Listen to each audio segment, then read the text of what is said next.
சனியின் தாக்கம், அதாவது 7.5 சனி, அஷ்டமத்து சனி, அர்த்தாஷ்டம சனி இப்படியெல்லாம் வரும்போது யார் எப்படி நடந்துக்கிட்டாங்களோ, அதாவது நல்லவர்களாக இருந்திருந்தால் அவருடைய தாக்கம் கம்மியாக இருக்கும். நற்செயல்கள் இருந்தால், நல்ல உழைப்பு இருந்தால் அவருடைய தாக்கம் கம்மியாக இருக்கும். இல்லைன்னா அவ்வளோதான், போட்டு தள்ளிடுவார். ஆடாத ஆட்டம்லாம் நம்ம ஆடினோன்னா அவருடைய வேலை காமிச்சிடுவார். அவருடைய தாக்கத்திலிருந்து நம்ம எல்லாம் விடுபடணும் அப்படின்னு நினைக்கிறவங்க என்ன பண்ணணும்னா, இந்த புரட்டாசி மாத சனிக்கிழமைகள் இருக்கு இல்லையா, அந்த நாள்ல சிவபெருமான் ஆலயங்கள்ல அல்லது பெருமாளுடைய ஆலயங்கள்ல பெருமாளுக்கு நல்லெண்ணெய் அல்லது நெய் தீபம் ஏற்றி வர வேண்டும். அவருடைய தாக்கத்திலிருந்து விடுபடணும்.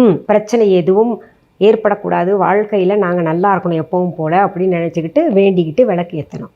அதே போல் சிவாலயங்களில் சிவபெருமான் கிட்ட நல்லா வேண்டிக்கிட்டு நெய் விளக்கு போடலாம். அல்லது அங்கே நவகிரகத்தில் இருக்கக்கூடிய சனி பகவானுக்கு நல்லெண்ணெய் விளக்கு ஏற்றலாம். இந்த சனி பகவானையும் பிரீத்தி பண்ணுறதுனால, நம்ம சிவபெருமான் கிட்ட பெருமாள் கிட்ட எல்லாம் வேண்டிக்கிறதுனால இந்த சனி பகவானால் ஏற்படுகின்ற கெடுபலன்கள் தாக்கம் எல்லாம் குறையும்.